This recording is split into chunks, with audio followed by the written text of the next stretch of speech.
Alrighty, everybody seeing Herod's masterpiece here, the second and third temple in Jerusalem? Yes. Excellent. I'm going to try to make sure that I'm also sharing audio because if we get around to it, and I think that we will also try to share a bit of a video today. And that wasn't really part of the plan when I set out and started gathering materials for this portion, but I just happened to find one that's on YouTube. It's about 14 minutes long, but it's got some animation in it. And I think it kind of walks us through this second and third temple in Jerusalem, Herod's temple, in a really cool way. So if we get around to that, that'll be part of our plan as well. So I've clicked to share sound. So when the time comes, that might work and it might not, and we'll roll along as we need to. All right, so welcome back. This is our fourth week already of our Herod study. We spent a couple of weeks talking about Herod's family and history, their connections to the scriptures, all the different ways that Herod's family is wrapped into the stories of the New Testament, both in the Gospels with Herod and his sons, and also in the book of Acts with his grandsons and even great-grandsons. So I hope that that was worthwhile. We got to spend 2 weeks kind of outlining his personality and his family and those scriptural connections to help us to understand those pieces of scripture better, but also to help us to understand Herod himself better, because he is, even when away from the scriptural context, just a fascinating historical figure. And when we see that recorded in the scriptures, I just think that that is so cool to be able to just kind of see how all those pieces connect. So I hope it was that for you as well. Then we moved on in our third week to look at Caesarea Maritima. We started with Masada. We saw the plateau at Masada. We saw the amazing architectural and engineering feat that was both the palace, the three-tiered palace, the synagogue, the baths, and all those kind of things. We started to notice the split personality of Herod, somebody who was born into a Jewish family, into a very powerful Jewish family, someone who has clearly a lot of political ambition, a truly political mind, someone who is also deeply tied into the Roman culture and deeply wants to appease the Romans who have helped to put him and keep him in power. We also talked a lot about Herod's paranoia as we kind of wrap those things together, thinking of Masada as kind of his best escape route south to his traditional homeland of Idumea. Then in the following week, we saw Caesarea Maritima, a full Roman harbor city with an amazing three-tiered harbor, with water levels that you could raise and lower, with the hippodrome and the palaces there, the temple there to the Caesar, and all those kind of things. And so again, we're seeing this split personality of Herod as it seems like he was drifting further and further toward his appeasement of the Romans and his envelopment into truly Roman culture and a truly Roman leader. But even with Caesarea Maritima, an entire city built under the direction of Herod himself, directly overseeing both the drawings, the plans, the selection of materials, their quarrying, but also the 18,000 person workforce that he had employed to see to all these building projects. Even with that amazing city having been built, most would say that his crowning achievement, that his crowning legacy in history and in scripture, which we'll get to, is what you're seeing in the picture in front of you here. It is what we would probably call the third temple in Jerusalem. We'll get to talk quite a bit today about the history of this particular place and the things that had been built here before, and then how Herod, wanting to sort of aggrandize himself, in some ways probably wanting to protect himself, and even to appease and connect with his Jewish subjects, took on this, even compared to the whole city of Caesarea, this largest building project of his. And so I hope that we'll find this worthwhile. I'm very excited to announce to you just the plan that has been solidified for Lent. The season of Lent is right around the corner. We have Ash Wednesday on March the 2nd. Starting the next week, instead of having a regular worship in the sanctuary, instead, we're going to gather, and we will gather in the sanctuary. If you want to be there in person, we'll also have this Zoom option available. But we're going to gather for an extension, if you will, of our staycation. We'll kind of leave most of the Herod stuff behind, save for what we're talking about here with the temple and maybe a couple other things that he was involved with. But we're really going to focus on the life of Jesus. And so we'll get to spend the 5 Wednesdays in Lent kind of in this same style of a staycation, walking through the Holy Land.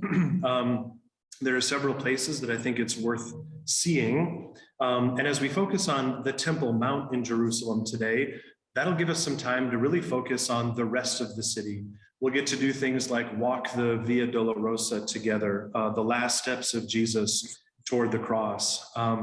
We'll get to see the sites around Jerusalem, like the Holy Sepulchre, the traditional place of his crucifixion and burial. We'll get to visit Golgotha together.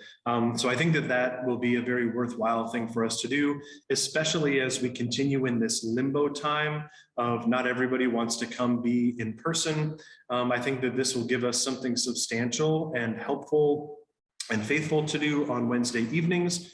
And then, of course, we'll have our Sunday worship services. Then during Holy Week, we'll have our Holy Week services, Maundy, Thursday, Good Friday, all leading up to Easter. So I'm excited that we get to continue doing this together. But today and next week, we're really going to focus on the architecture and the building and the history of what you see in front of you here, the third temple in Jerusalem. And the reason I would say second or third temple is that some would wonder if that second building of the temple after the return of the exiles, which we'll talk a bit about, if that was truly a manifestation of its own of the temple or not. But I think we can think of this, Herod's building project on the Temple Mount, as the temple at its grandest in history. This is indeed the Temple Mount that Jesus would walk around. This is the temple in which Jesus overturned the tables and drove out those who were selling the animals. These are the stones that made up this Temple Mount and the whole temple structure. These are the stones that the disciples said, "Look, Master, look at all these stones. Aren't they amazing?" And Jesus said, "Not one stone will be left upon another." This is also the temple that Jesus references in John's gospel when he says, "Destroy this temple, and in 3 days I will raise it again." I hope that by learning more about it, about its architecture and the building of it, that will add to our understanding of that kind of scripture by understanding just what Jesus was pointing at when he said, "Tear down this temple, and within 3 days I will build it again." The gospel goes on to say, but he was speaking of the temple of his body. So to think about the grandeur here, again, the engineering, the genius behind this, adds a lot of weight and depth to that kind of teaching from Jesus when we come to an understanding that he came to replace this temple. And so those are just some of the things that I hope to be able to talk about. This is, I think, our best understanding of Herod the Great leaving his biggest and most lasting legacy upon the world. It had something to do with his paranoia. It had something to do with his ancestral link to his Jewish faith. It certainly had something to do with his self-aggrandizement and wanting to make his imprint on the world. All those things combined together lead to a truly astounding construction in Jerusalem. And so that's what we're about today. So let's open with a word of prayer and we'll continue from there. Gracious God, smile upon us now as we gather in this sacred, if virtual space. Help us to connect more deeply to our scriptures, to our faith. Help us connect more deeply to things that we might not yet fully understand, like the temple, like the mind of Herod, like the history of the scriptures, like the holiness of these mountains upon which it is built. I ask, oh God, that you would guide us and that you would lead us in Jesus' name. Amen.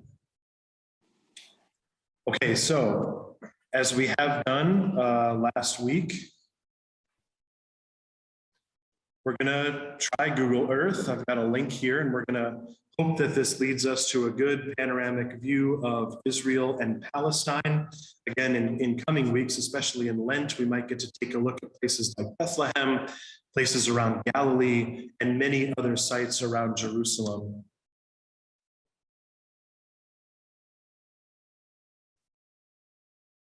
I don't know if this is going to show up on the projection, so you might need to.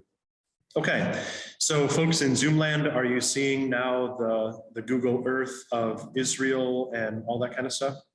No. Not seeing that. How about now? Ooh, yeah. Okay, awesome. What we're seeing here is, I suppose you could call it the Eastern Mediterranean. In the center there would be what we call the Holy Land. In the modern day, the borders are drawn around modern day Israel and Palestine, the West Bank and Gaza. So I'm just going to check the chat that we have here. Thank you. Yes, I think we're seeing the right thing. So we're going to go ahead and pull ourselves in a little more closely. Remember that by design, this is a modern political map. And so it's going to show us all the modern cities. We'll pull in slightly closer, and you can see toward the left-hand side, right on the coast of the Mediterranean, Tel Aviv. That is actually the largest city in Jerusalem. It's a big port city. It's also very near to where the Ben Gurion Airport is, where we have flown in for our vacation or our staycation. Just to double check, is everybody seeing us pulling into Google Maps? Okay, we can see there kind of in the center left Ben Gurion Airport. And so remember, and we're not going to pull all the way back down to Masada, but since our time in Masada, we have traveled. We may be centering ourselves in Jerusalem, which is good for our walk around the Temple Mount and all the different sites of Jerusalem. But in our first couple of days, we headed north to Caesarea Maritima. You can see there the modern city of Caesarea, but also Caesarea National Park that has all of the remains and the archaeological pieces of the old city, the Caesarea that Herod built. We likely, as I pull back out here, we likely would be going up to spend some time around the Sea of Galilee, which now you can see pulling into the center of your screen. There are cities like Tiberias and Capernaum, a little over halfway between Caesarea and the Sea of Galilee is Nazareth, where we would stop to see the synagogue there and some of the traditional sites for things that Jesus did. But now as we continue our staycation, if we have been centered around the Sea of Galilee for the last few days, let's say, to see some of the sites up there, we're going to take a bus ride about 2 hours to the south. Is that about what we remember? A couple hours to the south. Whoops. Maybe a little longer. It's definitely rough and even terrain. So any of the roadways around here have to follow the natural valleys and try to stay up out of the mountains, down out of the mountains. And so we make our way southward toward the modern city of Jerusalem. And when we pull in toward Jerusalem, what we'll see is a pretty large modern city, maybe not as big as you might think for a city of its importance. How many really important religious sites here, not just for we Christians, but obviously for Jews and also for Muslims. It is certainly a city of business of many different kinds. But what we're going to pull in too close here so that we can see the overhead shot is the Temple Mount in Jerusalem. And I'm not sure if you can see that, but here we have a site called the Western Wall, which we'll get to talk about quite a bit.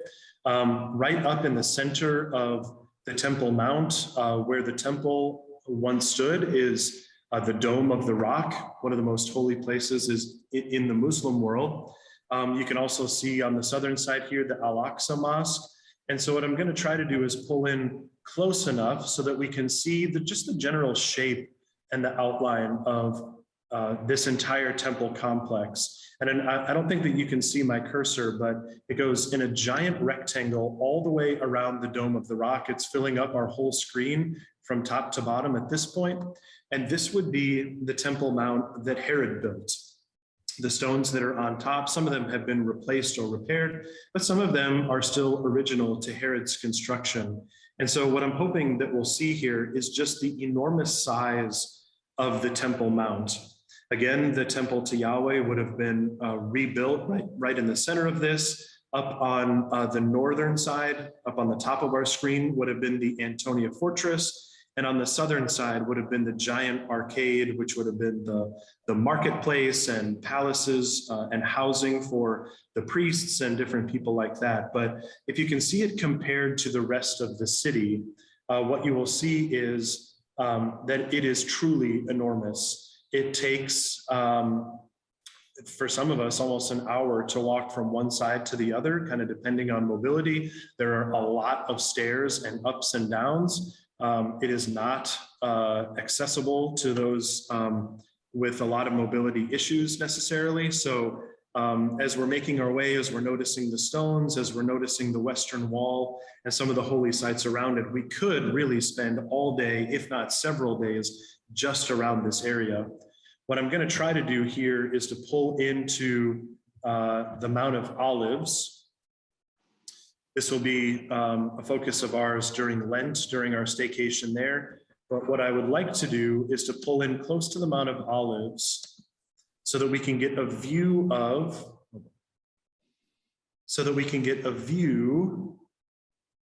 the city from the Mount of Olives.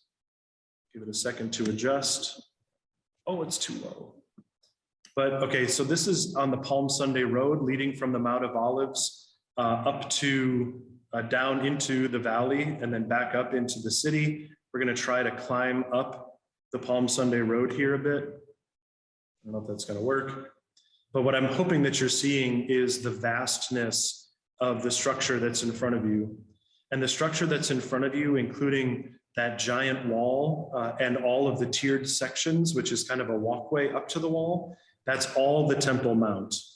So really from all the way from where you can see to the north, all the way down there to the south is the entire Temple Mount. So that gives you, again, hopefully some kind of a scope for the size of what we're talking about here. Pastor Ben, did you take this trip with a commercial travel group, or was it from your school?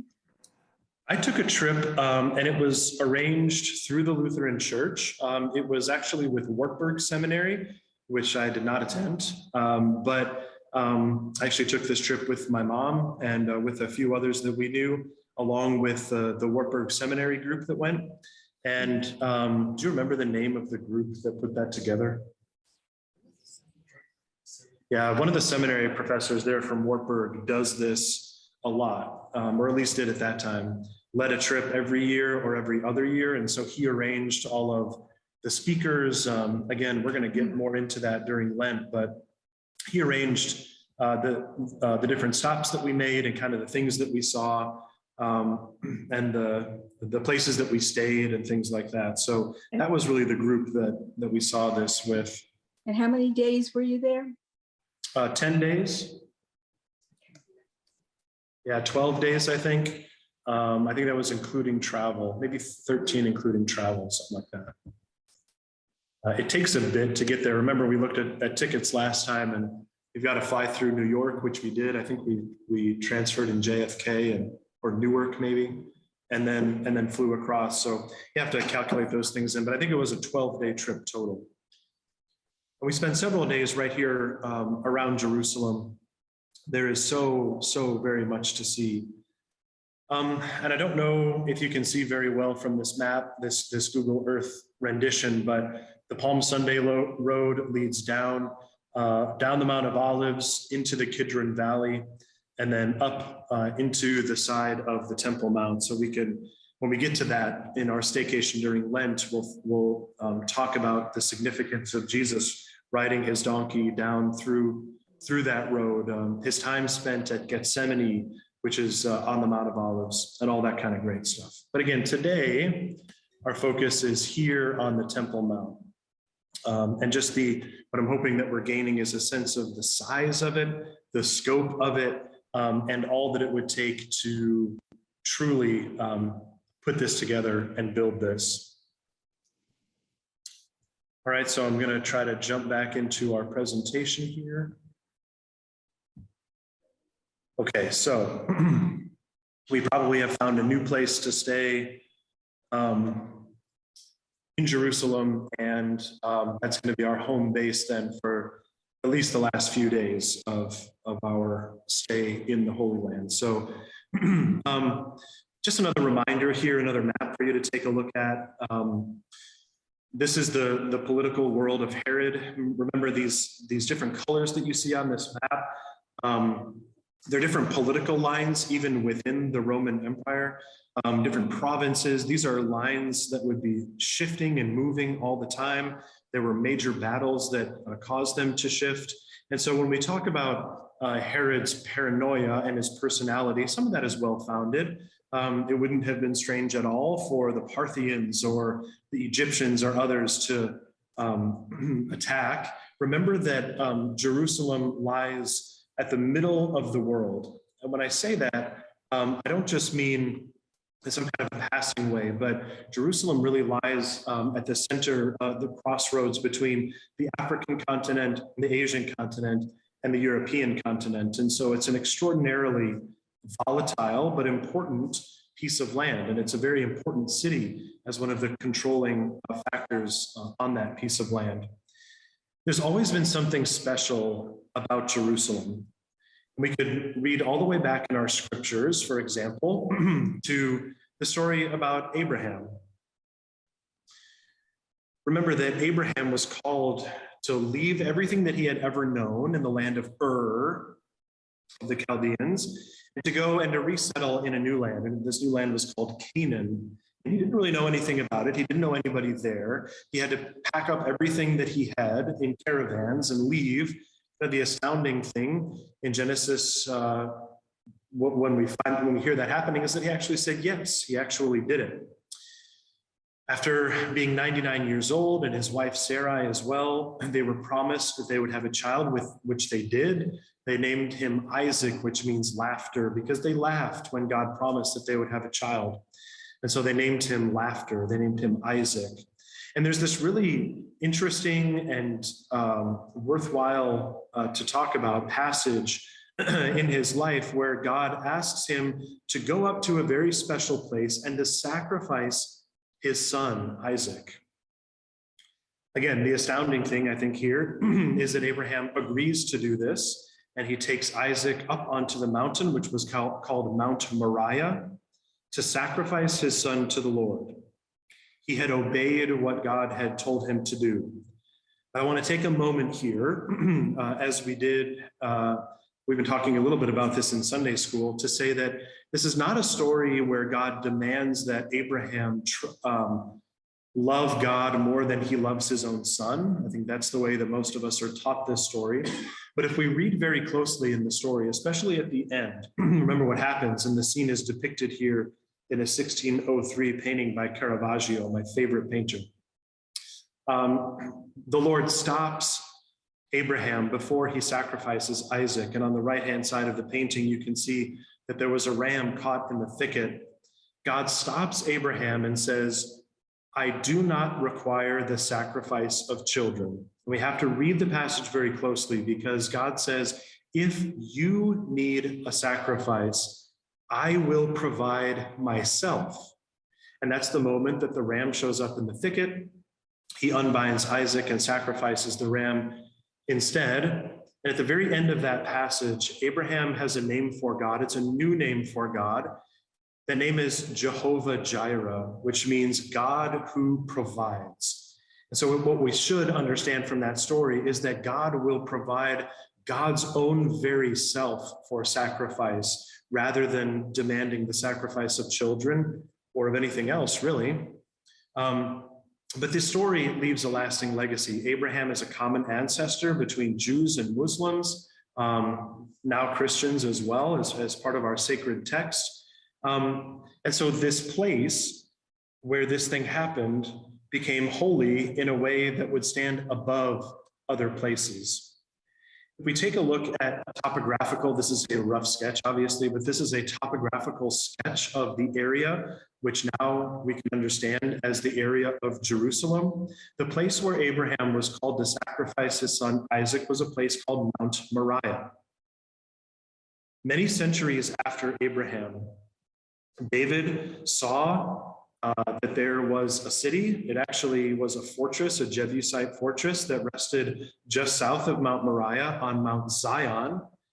And David could see that there was something important and holy about this place. In 2 Samuel, we hear about how David took over the Jebusite fortress called Zion. And soon after, we hear of his plan to build God's temple on the adjacent mountain, Mount Moriah, which he knew from story was a truly holy place. But remember that because of his sin, David was not able to build the temple, but that responsibility would be passed on to his son, King Solomon. And King Solomon did build the first temple and the first platform here. It was dedicated in 953 BC. The temple was built to be a home for the Ark of the Covenant, upon which the Ten Commandments were written. And it would also be a place of sacrifice. A little bit ironic, I think, that God had said, I don't demand this sacrifice at this place, and it became a place of sacrifice, but a sacrifice of animals and of other burnt offerings and other things in order to worship God in this place. Let's see.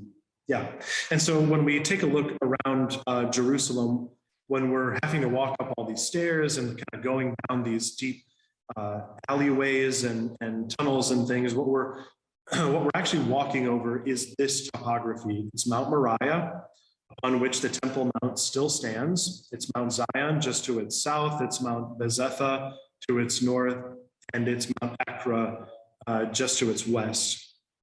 And so when I say that Jerusalem is the center of the world, it's not just because it's not just some passing comment again, but it is a truly holy place. Abraham was called to sacrifice his son there. God was revealed as the God who provides there. David knew it as his spiritual home and the spiritual home for the Israelite people. But this is a map that was drawn in 1583. And it wasn't drawn by somebody who didn't know geography at all. It was drawn by somebody who knew the importance of Jerusalem and wanted to connect the history of Jerusalem in some kind of a physical and visible way. So what we see here again is the connecting of, again, 1583. We knew something about the Americas. You can see that to the left. But really the entire world circling and centering in a clover leaf around the city of Jerusalem. I think that this is such a stunning image because of the holiness of the things that happened there and the scriptures that were written to record those things and to reveal and proclaim God taking place in Jerusalem. I think we could almost say that Jerusalem is a spiritual center for the world. Not for all, but for most. Jerusalem can be thought of as truly the center of the world. And so it's no surprise that Herod saw the crowning jewel of his own building program taking place right here in Jerusalem. You can see that it's not geographically at the center of his building project, but and later Caesarea would become the capital of Judea instead of Jerusalem. But he knew something about the spirituality of his people. Even if he wasn't an extremely devout or even good person, he knew that his building program should be centered in Jerusalem because that is where the spiritual home of his people and so many people around the world was located. And so it would help to solidify him as an important character in the spirituality of the whole world in order to do that. I'm going to pause for a moment here, see what's coming next. Pause here for a moment and see if anybody has questions or comments up to this point.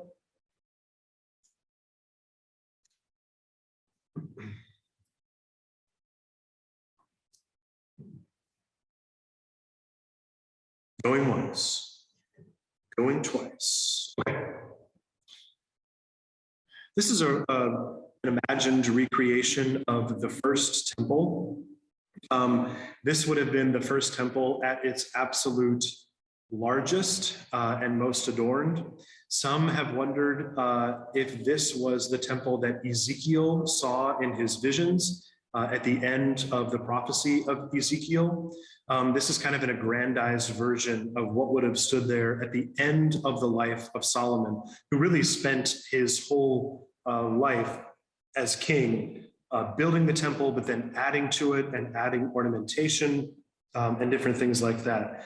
The first temple stood on Mount Moriah in this very holy spot for about 400 years. But in 586 BCE, Jerusalem was destroyed along with the temple and the platform, and it was destroyed by the Babylonians. You have maybe heard me say before, but this was, in the experience of the ancient Israelites, this was the end of the world in many respects, even in a literal way. Everything they had ever known and their spiritual connection with God, which was centered in the temple, absolutely, was gone in just the blink of an eye.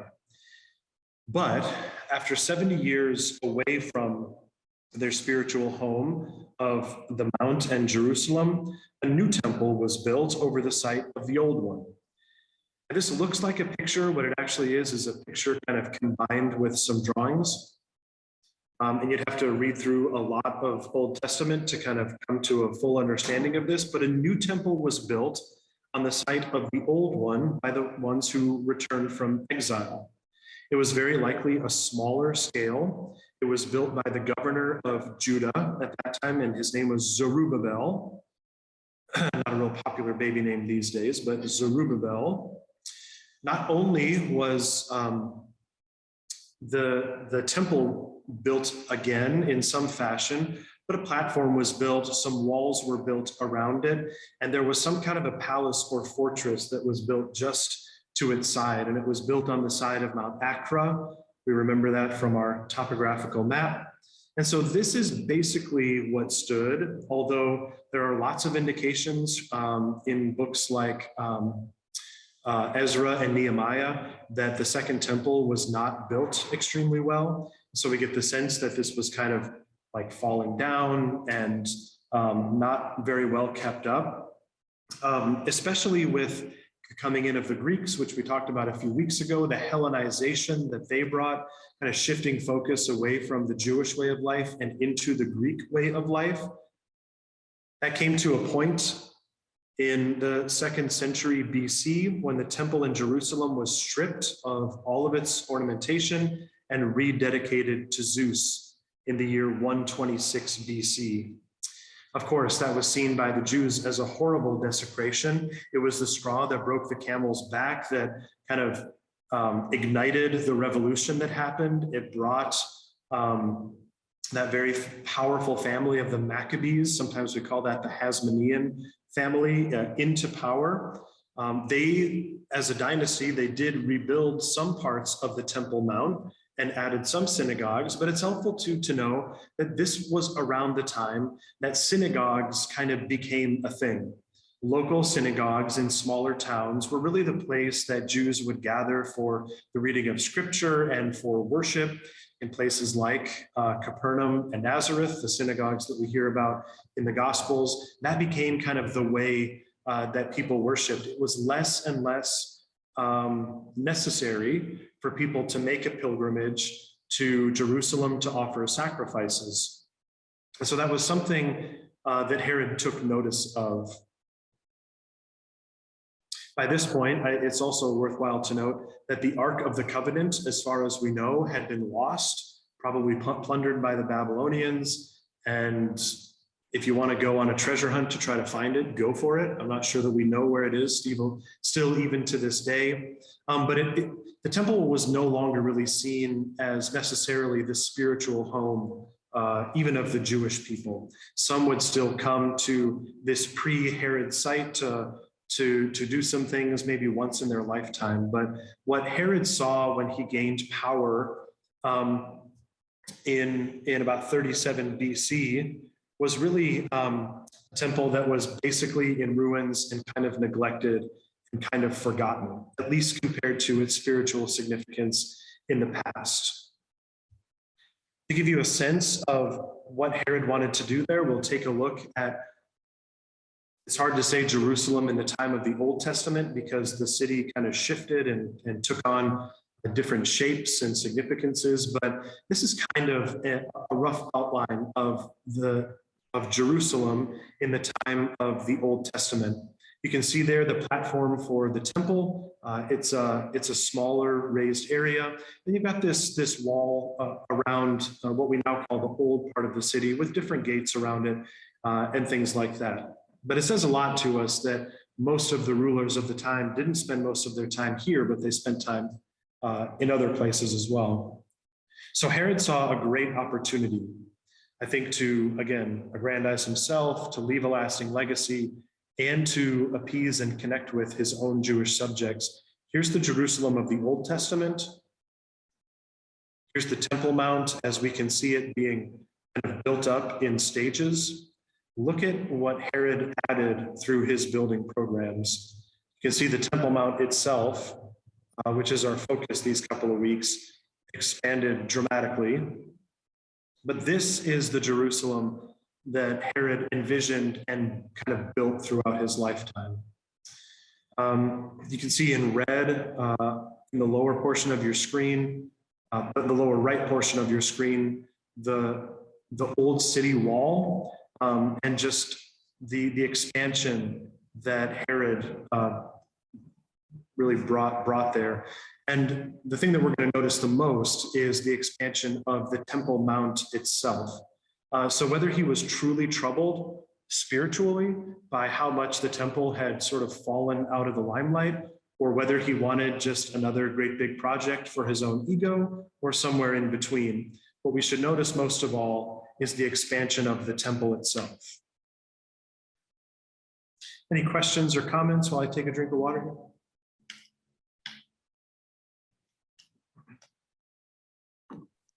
You said the temple was built on Mount Moriah, right? Yes. How can a temple be built on top of a mountain? Oh, Dorothy, that is a fantastic question. That is going to be, I'm hoping, the last part of what we talk about today, the actual starting of the building project. How can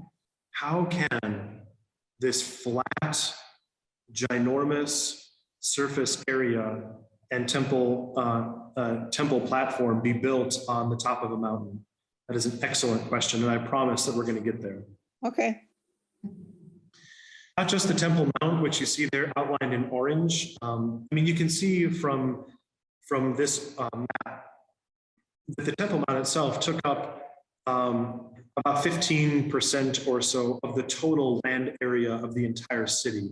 So that's how big it is. We also want to notice, though, that he rebuilt the temple. Anything in red there were things that Herod oversaw and built personally, including the entire Temple Mount, the Antonia fortress that adjoins it, the temple itself, but also he rebuilt a giant palace and named it the Hasmonean Palace. He built for himself a huge palace on the western side of the city. And so he engaged in a huge building program to really bring Jerusalem back onto the map as the spiritual, and for his time, still the political capital of Judea. This is a reconstruction that you can still see in the city of Jerusalem. They call this Jerusalem at the time of Jesus. It shows us to scale models of the entire city. So it's so worthwhile to see this because you can see for yourself the city and all the beautiful buildings that were there. But again, our focus today is this Temple Mount, and just see how it towers over the entire city. You can see its grand nature. You can also see the Antonia fortress. It's to the north of the Temple Mount, but here it's on the right-hand side of our picture, this huge Antonia fortress that he built. And so this is a reconstruction of the Temple Mount that Herod built. All right. We're going to give this a go. And if it doesn't work right away, we'll try again. If it doesn't work at all, that's okay. I'll make sure that I'm sharing my sound here. It says that I am. We've had troubles with this in the past, so you'll just have to be honest.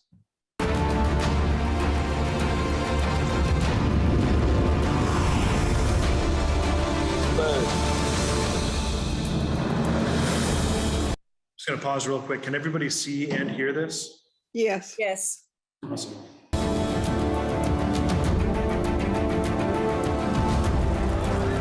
Towards the end of the Second Temple period, in the 18th year of his reign, Herod, king of Judah, gathers the people of Jerusalem and surprises them with a dramatic announcement.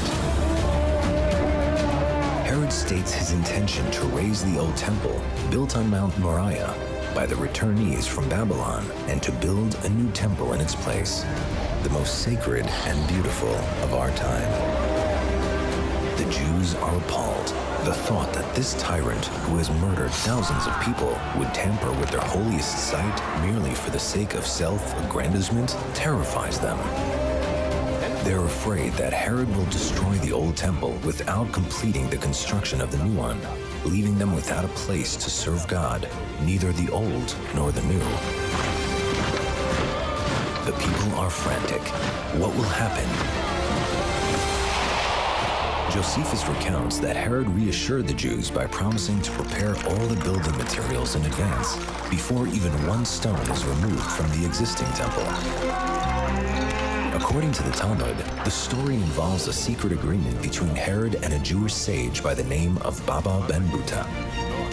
In a private meeting, Herod expresses regret for his past violence against the Jews and agrees to atone by building a glorious new temple that will spread its light around the world.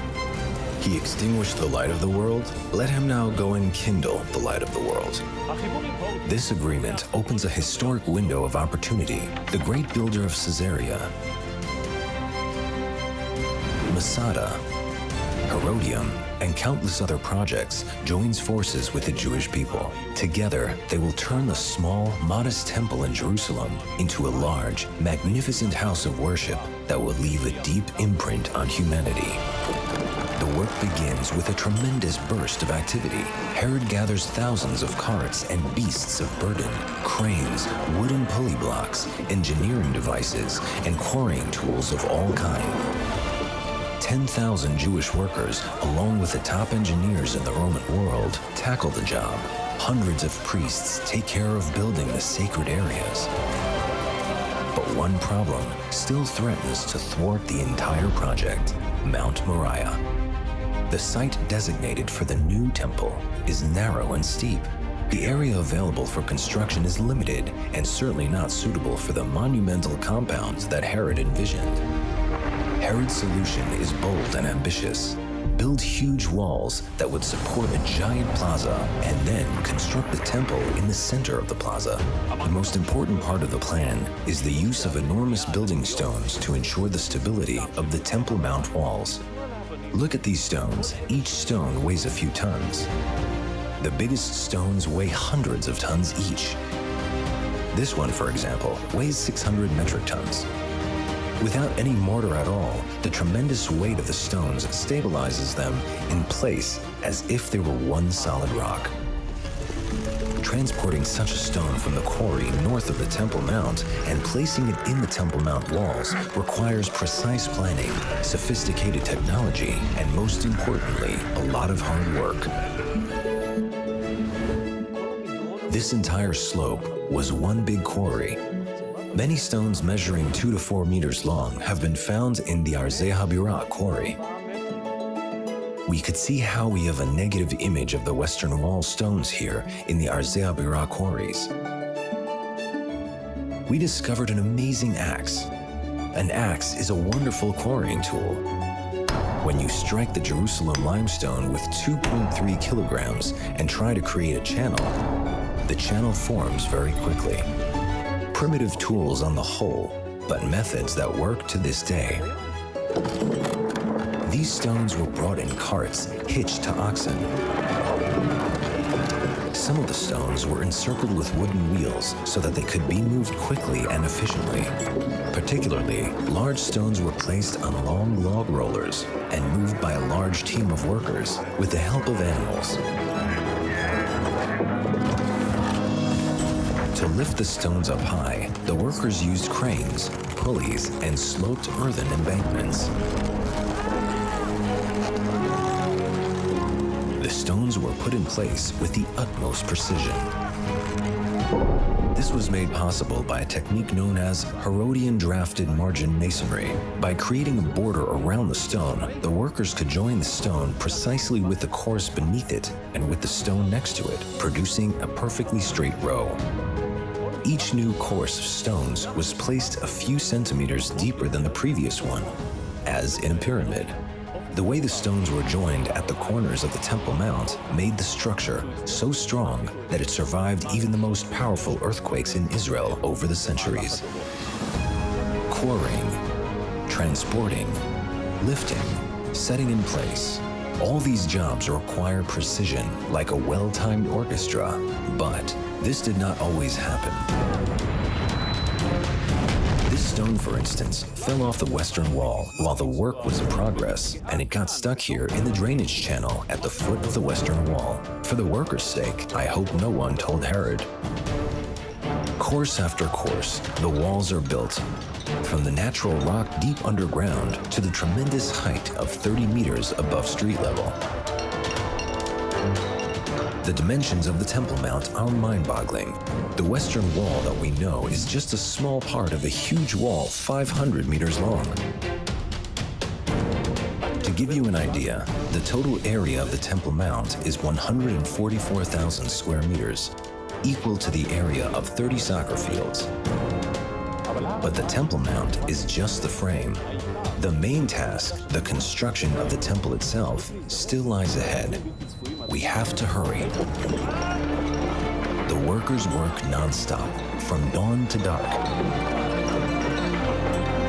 Reportedly, even after a night of hard rain, they didn't miss a day's work. The next morning, the wind blew, the clouds dispersed, the sun shone, and the people went out to work. And they knew they were engaged in the work of heaven. But despite the pressure, some things take precedence. On Friday, the feverish pace slows, and before the Sabbath, the work stops completely. Jerusalem is enveloped by the Sabbath rest.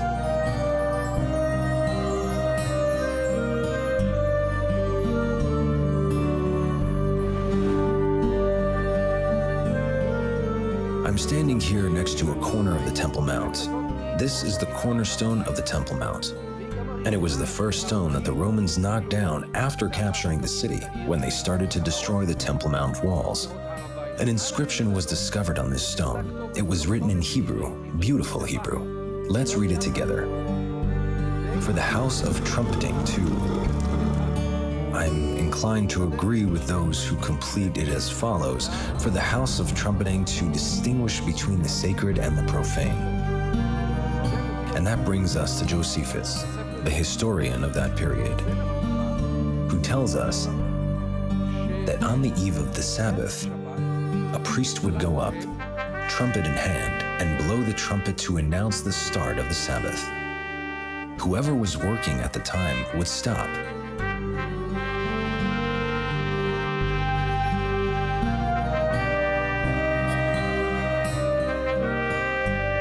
Here we are in the streets, the main street of Jerusalem, with shops on either side. So anyone who had a shop here would certainly have to shut it immediately because the Sabbath was starting.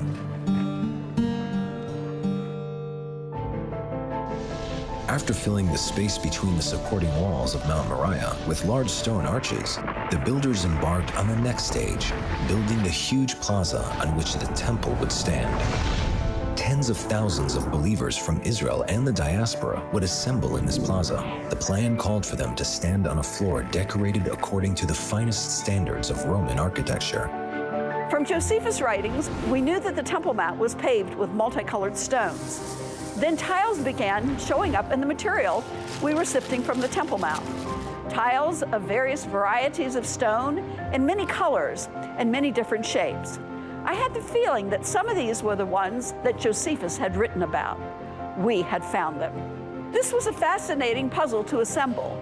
By measuring the sizes and the shapes of the original tiles, I could determine what patterns may have been used. The geometric shapes and brilliant stone colors were right in front of my eyes. For me, it was the closing of a personal circle. I was raised in the Catholic Church in the United States until I discovered my Jewish roots and immigrated to Israel. And now I reconstruct the floors on which my ancestors and the ancestors of all the Jewish people walked 2,000 years ago. Around the Temple Mount Plaza, porticos of magnificent columns were built, the stoas.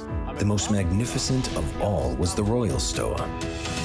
The Royal Stoa was where the Al-Aqsa Mosque is today, behind me. Known as Stoa Basilia, this was the largest building in Israel until the modern era.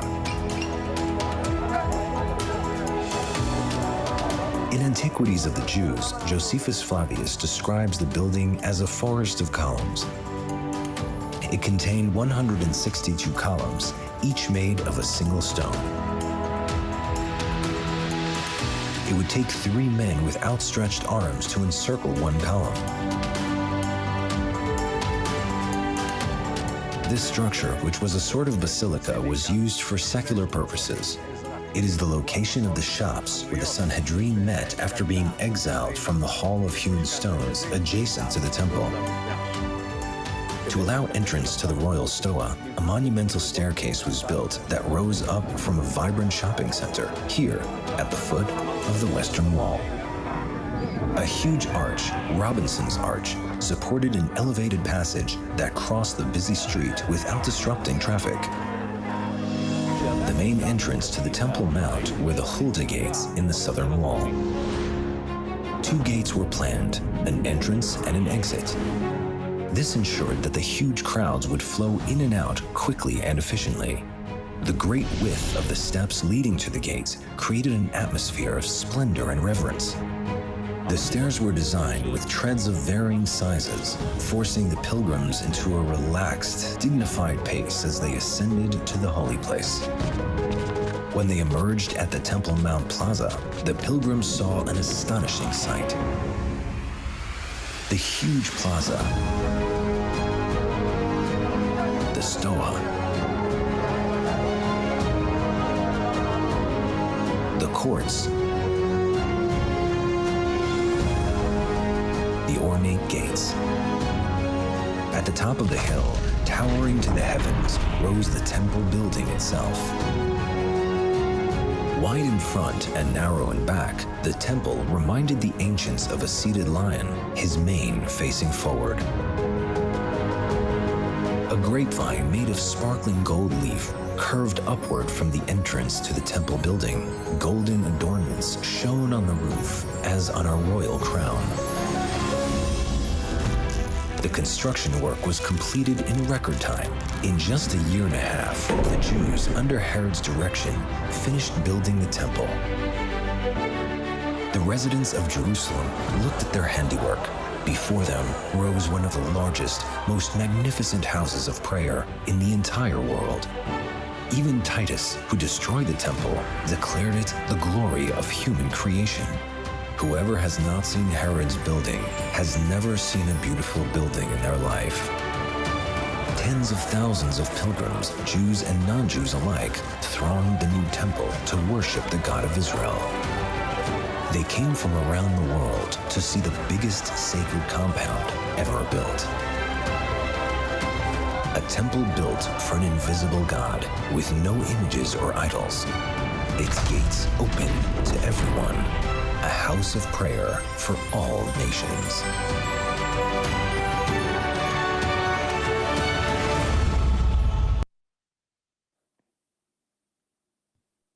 Okay, pretty cool, right? I hope so. The scale and the size of that is unbelievable.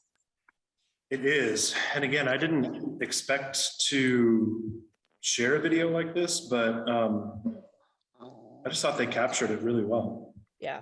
So how do we know now that temple was destroyed?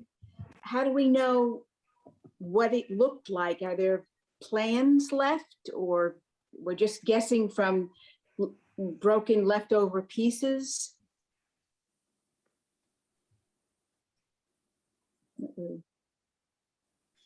That's a really good question. You heard mentioned there a historian that if you do lots of biblical study and things, you hear about a lot, named Josephus. His full name is Josephus Flavius. He recorded an astounding amount of detail, and he spent a lot of time in Jerusalem.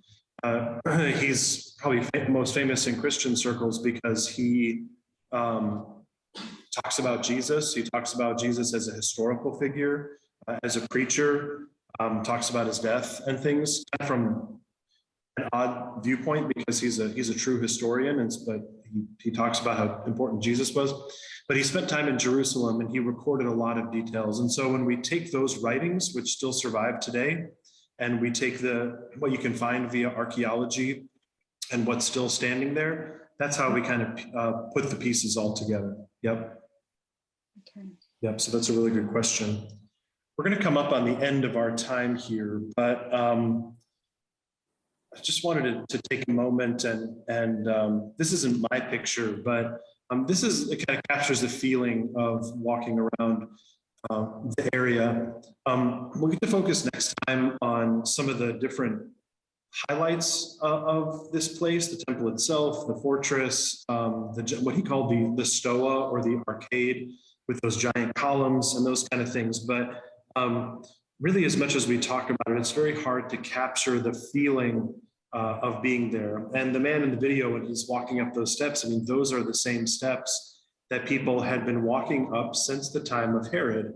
To give you another sense of the scale of the place, in Herod's vision, the Temple Mount would be large enough to house 500,000 pilgrims who would come every year to offer worship and sacrifice at the temple. Uh-oh, my computer's low on battery.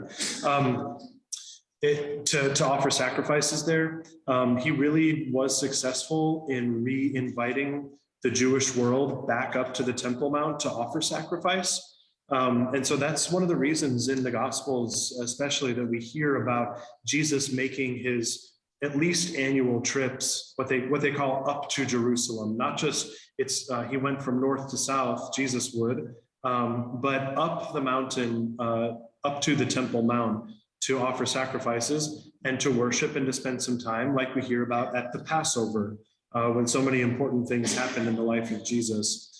So what we're trying to do is not just like look at this historically and wow, it was so big, but also to capture some essence of what it means to be there. And so this picture does a pretty good job. When you're standing next to stones that are 5 tons a piece that you can't fit even a slip of paper through, and this goes on for really miles and miles. It is a truly spiritual experience to behold this. And it deeply and profoundly impacts the life of Jesus and the life of the apostles and the writings of the New Testament, especially the Gospels. Again, so many of our most powerful teachings and activity of Jesus is centered around this Temple Mount.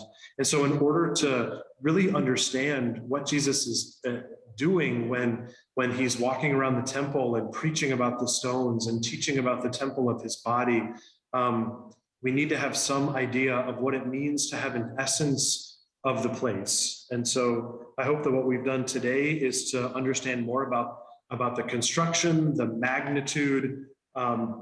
One thing that I'll point out very quickly about the video was, you notice when they talked about the stones and how they were etched around the side in order to fit better together. That's called a Herodium framed stone. I mean, that style of architecture is named after Herod because he invented it in order to fit these enormous stones together to form the base and the walls of this Temple Mount. So next time we'll dive into some more specifics. We'll flesh out more scriptures that focus on this place. And we'll finish this particular staycation with a really good look at the top of the Temple Mount and everything that was there, and the important things that we know about as a part of our faith that happened there. The last thing that I'll say, in the video, you saw the cornerstone of the temple. It stood, it laid at ground level on the mountain with these stones on top of it. And so can we imagine Jesus standing next to that cornerstone and saying that the stone that the chief builders has rejected has become the chief cornerstone? And he's talking about himself as the home of God. That's what's important to remember here. As paranoid and strange and murderous as Herod was, I think that there was something in him. And again, like we talked about last week, God was doing something in him that God's own majesty and spirit would be revealed and truly felt in this place. So whether it's Herod's self-promotion or whether it's a truly spiritual building process, I think that the end result was the stories from Scripture that still inspire us today, and finding the presence and the power of God in a certain place. And so we can still do that at our church, we can still do that in our homes and in other places, but there's something powerful about walking along the same stones that Jesus did and saying, this is where we find the presence of God. Any questions or comments to end our time tonight? Whenever I pictured the temple, I didn't picture it that big. I figured it was the size of our church. Yeah, It's a yeah, whole that's lot right. bigger. Yeah. Hard to truly imagine. Yep, Yeah. absolutely. Yep. It was truly grand in scale. I love the sort of funny and ironic quote from Titus, the emperor that attacked Jerusalem, sacked it and destroyed the temple. He said, if you've never seen Herod's building of the temple in Jerusalem, you've never seen a beautiful building in your life. For an emperor of Rome to say that really pays homage to the amazing stature of what was there. And then Titus destroyed it. So way to go, Titus. But Yeah. that's what happened. Okay. Any other questions or comments? Well, thank you for sharing photographs. I mean, that puts the whole of that area into real time and gives us the opportunity to see, what it looks like. I may never get to travel there. So this is the best way for me to see what the area of Jerusalem truly looks like. Yeah. And again, stay tuned through Lent because we'll get to spend a lot more time. There are things in Jerusalem that if you have had the chance to visit there, you of course are amazed by the Temple Mount, but also the purely Christian construction there is absolutely astounding. The footsteps of Jesus through the whole city is truly spiritual to experience. So we'll keep the momentum going and take a lot closer look at the whole city as part of that. So, all right. Thanks everybody so much for your time. Let's have a prayer and we'll log off. Oh God, thank you for revealing this to us, these things that we might not have known or understood about the grandeur and the magnificence of your temple. Oh God, we know that the temple dwelled in your presence, your true presence dwelt also in the body of Jesus and dwells with us now in the Spirit. And so help us to know that we are your temples as well, and that we are intricately and beautifully made as well. Help us to be a living testament to your goodness. In Jesus' name, amen. Amen. All right, thank you so much, everybody, for spending your time. Thank you. Pastor. Thank you. Thank Pastor. you.